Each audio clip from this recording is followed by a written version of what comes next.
Ma fille me dépeint comme un monstre dans le divorce pour aider sa mère et son beau-père riche, mais le vrai monstre, c'était lui, et je ne peux rien faire à cause de l'ordonnance restrictive. J'ai 45 ans et je ne suis pas un utilisateur régulier de cette plateforme, mais en cherchant des infos en ligne, je suis tombé sur quelques histoires ici. Alors j'ai décidé de créer un compte.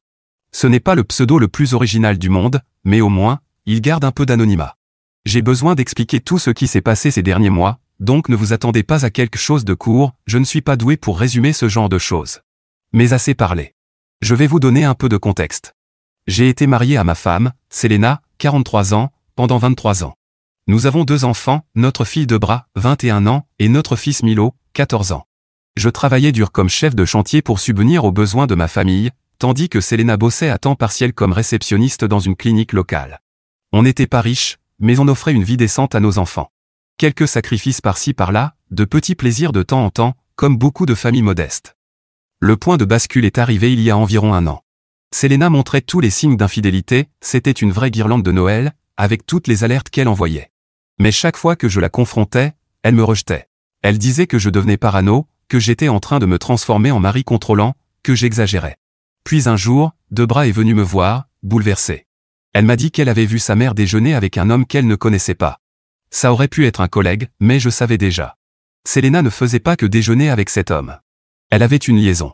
L'homme en question s'appelait Robert, 50 ans, promoteur immobilier très riche, récemment installé en ville. Il était connu pour ses soirées extravagantes et son goût à étaler sa fortune.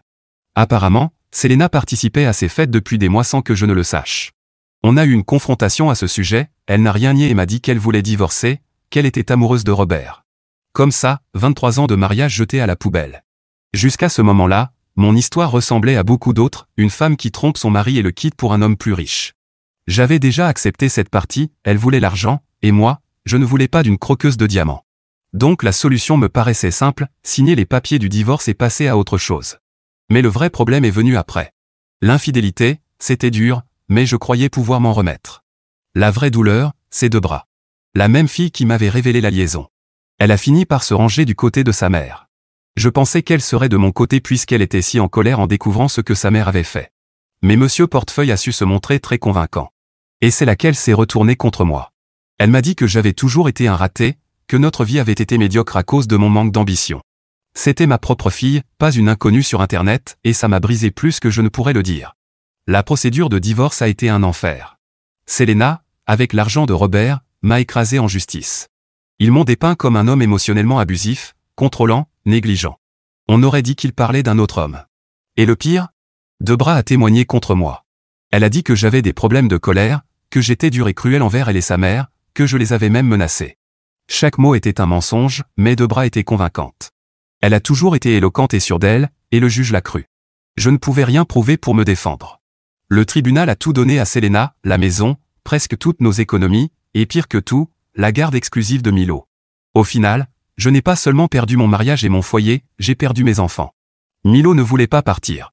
Il a supplié le juge de rester avec moi, mais comme il est mineur, son avis n'a pas vraiment compté. J'ai eu droit à des visites, mais ce n'est pas assez.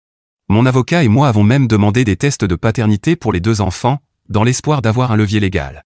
Mais ils étaient bien de moi, donc on ne pouvait même pas prouver que Selena m'avait trompé tout ce temps. La liaison récente n'a pas pesé lourd aux yeux du juge, qui me voyait comme le monstre, et Selena comme une femme cherchant refuge dans les bras d'un autre homme pour se protéger. Et comme si tout cela ne suffisait pas, Debra a déposé une ordonnance restrictive contre moi, affirmant qu'elle craignait pour sa sécurité. Je ne l'avais même pas vue depuis l'audience, mais désormais, je n'avais plus le droit de la contacter, même si je l'avais voulu. Le tribunal a officialisé mon exclusion totale de sa vie. Il y a 3 mois, j'ai commencé à essayer de recoller les morceaux, mais c'est dur. Si cela n'avait concerné que ma femme, je pense que j'aurais réussi à encaisser, mais perdre mes enfants, surtout Milo, m'a anéanti. Je vis maintenant dans un petit appartement et je consacre toute ma vie au travail. La seule lueur d'espoir, c'est que mes finances ont commencé à s'améliorer. J'avais mis de côté une somme décente, et comme je travaillais sur plusieurs projets, je gagnais davantage. Pendant un temps, j'ai essayé de rester à l'écart. Je me disais que le temps finirait peut-être par guérir les choses, que Debra finirait peut-être par voir la vérité. Mais le temps a passé, et rien n'a changé. Selena a emménagé chez Robert, et Debra l'a suivi. Il vivait dans sa grande maison, menant la vie que Selena avait toujours désirée. De l'extérieur, tout semblait parfait, richesse, confort, statut. L'ordonnance restrictive m'interdisait de contacter Debra pour lui demander de revenir sur son témoignage. Mais je ne pouvais pas me permettre de violer cette décision du tribunal, car cela pourrait me faire perdre toute chance d'obtenir la garde de Milo. Et les choses n'ont pas tardé à empirer. Milo m'appelait en cachette depuis la maison de Selena pour me dire à quel point il détestait vivre avec Robert, à quel point il était contrôlant, et combien la situation était devenue invivable. Il m'a raconté que Robert contrôlait entièrement leur vie, surveillait les appels téléphoniques et les conversations. Ça ressemblait exactement aux accusations que Debra avait portées contre moi, sauf que cette fois, c'était vrai. Puis, la semaine dernière, quelque chose d'inattendu s'est produit. J'ai reçu une série de messages affolés de Debra. Je ne savais pas quoi faire, techniquement, j'étais censé rester loin d'elle à cause de l'ordonnance restrictive. Dans ces messages, Debra racontait que Robert était devenu verbalement abusif, à la fois envers elle et Selena. Il contrôlait leurs dépenses, critiquait tout ce qu'elle faisait et entrait dans des colères monstrueuses si elle ne suivait pas ses règles. Il surveillait chacun de leurs déplacements, les personnes qu'elle voyait, la manière dont elles passaient leur temps. Debra m'a dit que Robert insultait Selena devant elle, la traitait comme un objet, se moquait de son apparence et critiquait ses choix professionnels. En fin de compte, l'homme pour lequel elle m'avait quitté s'est révélé être un cauchemar. J'ai été le premier à remarquer l'ironie de tout cela. Tout ce que Debra m'avait faussement reproché, Robert le faisait réellement. Et maintenant, elle me demandait de l'aide. Elle disait ne pas savoir quoi faire et être désespérée de sortir de cette situation, mais à cause de l'ordonnance, elle ne pouvait même pas me le demander directement. À ce stade, ma seule vraie question au sujet de Debra, c'est, est-ce que je serais un mauvais père si je la laissais affronter les conséquences de ses propres choix? Elle vit maintenant exactement ce qu'elle m'a accusé à tort d'avoir été, et c'est une leçon précieuse. Ma priorité, c'est Milo, qui est toujours coincé dans cette maison, et je m'inquiète pour lui tous les jours. Je pourrais avoir besoin de l'aide de Debra pour ça, mais à cause de l'ordonnance, je ne veux pas prendre le risque. Comme je l'ai dit, je ne veux surtout pas aggraver la situation et perdre Milo pour de bon. Je ne sais pas si les messages de Debra peuvent être utiles. Je comprends aussi que si j'aide Milo, j'aiderai indirectement Debra, et elle ne mérite rien de tout ça. Mais je ne vais pas punir mon fils à cause de ce que ma fille et mon ex-femme m'ont fait subir. Mise à jour 1. Je crois même que les histoires qui m'ont amené ici n'ont pas reçu autant de commentaires que la mienne, et ça me réconforte. Je ne pourrai jamais assez vous remercier pour votre soutien. Bien sûr, tous les commentaires ne sont pas positifs ou d'accord avec moi, mais je les apprécie malgré tout. Par exemple, certaines personnes disent que je devrais aider Debra quoi qu'il arrive, parce que c'est ma fille et qu'un père se doit de la sauver de ce monstre, même si elle m'a un jour présentée comme telle. Parce qu'au fond, elle reste ma fille, et qu'un père doit savoir pardonner. Je ne suis pas d'accord avec ça, mais je voulais montrer que j'ai lu tous les commentaires. Milo m'a recontacté. Il continue de m'appeler en cachette pour ne pas éveiller les soupçons de Robert. D'après ce qu'il m'a dit, la situation avec Robert a empiré. Le comportement contrôlant que Debra évoquait dans ses messages est encore plus présent maintenant. Debra et Selena ne peuvent plus quitter la maison sans dire à Robert où elles vont et à quelle heure elles comptent revenir, si tant est qu'il les laisse sortir. Mon fils m'a décrit Robert comme un homme obsédé par le contrôle total de leur quotidien. Il a entendu Robert hurler sur Selena pour des broutilles, comme le fait d'arriver 5 minutes en retard. Il m'a aussi confié que sa sœur, qui voyait autrefois Robert comme la meilleure option, est aujourd'hui terrorisée par lui. Selon Milo, elle passe la majorité de son temps enfermée dans sa chambre, évitant tout contact avec Robert pour ne pas provoquer ses crises. Selena, elle, semble complètement brisée maintenant, car elle ne peut même pas se permettre ce luxe. Milo dit qu'elle ne cherche même plus à lui tenir tête et qu'elle obéit à tout sans discuter. Je ne ressens rien pour ce qu'elle traverse. Mais je suis très inquiet pour Milo. Il dit que Robert ne s'est pas encore comporté ainsi avec lui, pour l'instant. Mais je ne sais pas si c'est vrai, ou si c'est juste un enfant qui n'ose pas me dire ce qu'il vit réellement. J'ai contacté mon avocat juste après mon dernier message pour discuter de la situation, et il a confirmé que je devais agir avec prudence. Il m'a conseillé de documenter tout ce que Debra m'avait dit et de déposer un signalement à la police, en précisant bien que je le faisais par souci pour sa sécurité, et non par vengeance ou ressentiment. Il m'a aussi suggéré de faire une demande auprès du tribunal pour faire lever l'ordonnance restrictive, étant donné les nouvelles circonstances. J'ai suivi ses conseils. Je suis allé au commissariat et j'ai déposé un signalement, expliquant le comportement de Robert tel que décrit par Debra et Milo. J'ai utilisé les messages de Debra à titre de preuve, Milo m'a même envoyé des messages audio pour appuyer le dossier. L'agent qui a pris ma déposition s'est montré compréhensif, mais m'a averti que tant que Debra ou Selena ne se manifestaient pas elles-mêmes, les possibilités d'agir restaient limitées. Je savais que la justice avait ses limites, mais ça ne rend pas la situation moins frustrante. Pendant ce temps, mon avocat a déposé une requête pour faire lever l'ordonnance restrictive. Nous attendons toujours une réponse du tribunal, mais j'espère que le juge prendra conscience de la gravité de la situation et la lèvera, ne serait-ce que temporairement. Durant tout ce temps, je suis resté en contact avec Milo. Il est mon seul lien stable, car même mon avocat m'a conseillé de ne pas briser l'ordonnance. C'est juste un enfant, pris au milieu de tout ce chaos. Je l'ai assuré que je faisais tout ce qui était en mon pouvoir, dans le cadre de la loi, pour les aider. Je lui ai aussi dit clairement que si un jour il se sentait en danger, ou qu'il voyait quelqu'un d'autre l'être, il devait appeler les secours immédiatement. Je lui ai même suggéré de garder en cachette un peu d'argent et des affaires essentielles, au cas où il devrait partir précipitamment. Il fait preuve d'un courage incroyable à travers tout cela, mais je sais qu'il porte un poids énorme sur ses jeunes épaules. Je vous tiendrai au courant dès que j'aurai de nouvelles informations. Pour l'instant, je tiens simplement à vous remercier encore une fois pour tous vos conseils et votre soutien. Ces derniers mois ont été très durs, mais au moins maintenant, je ne me sens plus seul. J'aurais peut-être dû raconter mon histoire bien plus tôt. Mise à jour 2. Avant de donner la suite de l'histoire, je veux répondre à ceux qui disent que si je pense que mon fils est en danger, je devrais me rendre sur place pour le récupérer. Ce n'est pas que je n'y ai pas pensé. Je me suis souvent senti impuissant, incapable d'agir. Mais faire cela aurait seulement pour effet de pousser la justice à m'enlever Milo et à le rendre à Robert, avec la différence qu'à ce moment-là, Robert saurait ce que j'ai tenté de faire et pourrait s'en prendre à Milo en représailles. Jusqu'ici, Milo était en sécurité, et j'ai toujours voulu jouer cette situation de manière stratégique, pour qu'il souffre le moins possible. Je sais que Selena et Debra souffrent aussi, mais elles sont adultes et ont choisi cette vie. Ce n'est pas comme si elles ne pouvaient pas quitter cette maison ou dénoncer Robert. Cette précision est importante pour l'actualisation qui suit, car je ne l'avais pas encore évoquée. J'aimerais vous donner de bonnes nouvelles, mais j'espère juste qu'il est encore trop tôt pour voir une amélioration, et non que le pire reste à venir. J'ai l'impression que la situation a pris une vie propre, qu'elle est devenue encore plus imprévisible. Il y a quelques nuits, j'ai reçu un appel paniqué de Milo. Il chuchotait, visiblement terrifié, et m'a dit que Robert avait complètement perdu le contrôle après avoir découvert que Debra avait fait quelque chose qui ne lui plaisait pas. Selon Milo, Robert est entré dans une rage incontrôlable. Il a attrapé le téléphone de Debra et l'a jeté contre le mur, en hurlant à plein poumon. Quand Selena a essayé d'intervenir, Robert s'en est pris à elle aussi. Mais il ne s'est pas contenté de crier, il est devenu violent physiquement. Je ne sais pas à quel point je peux être explicite ici, mais entendre cela de la bouche de son propre enfant, qui a été témoin de la scène, c'est insupportable. Milo m'a dit que la colère de Robert était au-delà de tout ce qu'il avait pu voir jusqu'à présent. Je lui ai dit de tenir bon et d'appeler la police immédiatement, en leur donnant l'adresse de Robert. J'ai aussi appelé mon avocat, qui m'a dit que si je croyais sincèrement que mon fils était en danger, j'étais autorisé à briser l'ordonnance, car j'avais une justification valable. Alors j'y suis allé. Quand je suis arrivé chez Robert, la police était déjà sur place. Il criait à Robert de sortir, mais il refusait. On entendait des hurlements venant de l'intérieur. Tout semblait se dérouler au ralenti. J'étais au bord de l'allée quand j'ai entendu un gros fracas, quelque chose qui se brisait à l'intérieur, puis la porte d'entrée s'est ouverte brutalement. Debra est sortie en courant, le visage couvert de larmes, complètement en panique. Elle a couru droit vers moi, et avant même que je puisse réagir, elle me suppliait de lui pardonner. Je lui ai seulement demandé où était Milo. Heureusement, Milo et Selena l'ont suivi de près, le visage blême. J'ai couru prendre Milo dans mes bras pendant que les secours prenaient en charge Debra et Selena. Debra n'avait pas de blessure grave, mais Selena, elle, n'avait pas que des larmes sur le visage, elle avait aussi du sang. C'était une petite coupure au-dessus de l'œil, près de la paupière, un endroit qui saigne beaucoup, donc c'était un spectacle horrible. Entre-temps, la police a arrêté Robert dans la maison. Ils l'ont sorti menotté, et croyez-moi, il était furieux. Il criait toutes sortes de menaces, complètement hors de lui. Je doute que même tout l'argent du monde puisse le tirer d'affaire cette fois-ci.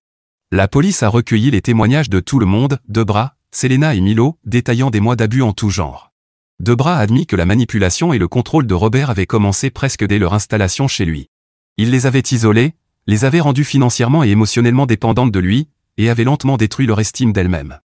Debra a avoué que tout ce qu'elle avait déclaré au tribunal à mon sujet, les prétendus abus, mes soi-disant problèmes de colère, n'étaient que des mensonges, dictés par Robert et Selena, qui à l'époque étaient eux-mêmes piégés dans leur propre vision tordue de la réalité.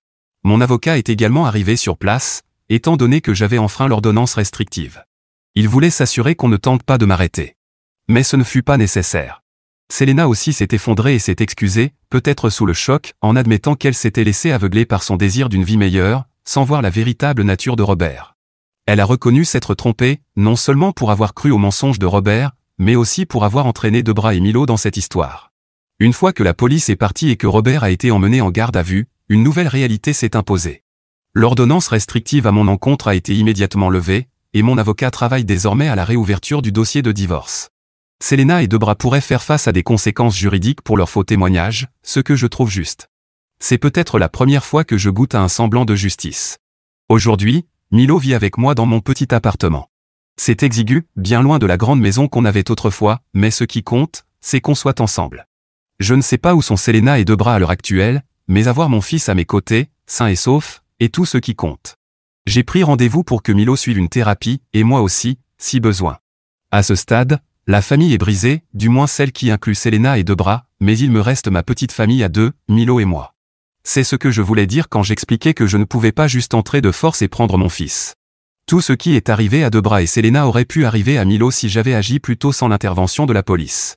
La même police qui n'a pas écouté mes alertes au départ et qui a laissé tout cela se produire avant d'intervenir. Si j'avais agi alors qu'il n'y avait pas assez de preuves contre Robert, et que Milo avait été renvoyé chez lui, je ne me le serais jamais pardonné si c'était Milo, au lieu de Selena, qui était sortie ensanglantée, ou pire. Mise à jour 3. La nouvelle la plus importante, c'est que Robert a été officiellement inculpé pour plusieurs chefs d'accusation, violences domestiques, contrôle coercitif et menaces criminelles. C'est un immense soulagement de savoir qu'il est en détention, et le procureur nous a assuré qu'au vu des preuves accablantes et de nos témoignages, il est très peu probable qu'on lui accorde une libération sous caution avant son procès. Et c'est une excellente nouvelle, car si vous l'aviez vu se faire traîner hors de sa maison en menottes cette nuit-là, vous sauriez qu'il fait partie de ces personnes qui doivent être enfermées pour longtemps. L'arrestation de Robert a provoqué une onde de choc dans la communauté, surtout à cause de l'image qu'il s'était construite. Personne ne soupçonnait la véritable personne derrière cette façade de richesse et de charme. Mais derrière les portes closes, c'était un autre homme, un homme qui se nourrissait de contrôle et de peur. Son procès est encore loin, mais j'ai confiance que justice sera rendue. Beaucoup d'entre vous m'ont demandé ce qu'il allait se passer ensuite pour Milo et moi, ainsi que pour Debra et Selena. Milo vit toujours avec moi. Selena et Debra logent chez une amie de mon ex-femme. Selena m'a demandé de laisser Milo revenir vivre avec elle, mais je lui ai dit qu'après tout ce qui s'est passé, je mérite de passer du temps avec lui. Elle n'a pas insisté, c'est une transition étrange. Vous pouvez dire que je suis insensible de ne pas pardonner à ma fille, de ne pas voir qu'elle a été manipulée, d'abord par Selena, puis par Robert, pour faire ce qu'elle a fait. Mais ce n'est pas comme si on lui avait mis un pistolet sur la tempe quand elle a témoigné contre moi. La seule chose qui la motivait, c'était l'argent et la vie que son nouveau beau-père pouvait lui offrir. Parfois, un parent doit laisser son enfant faire une erreur monumentale pour qu'il apprenne que nous ne mentions pas quand nous lui disions que c'était une mauvaise idée.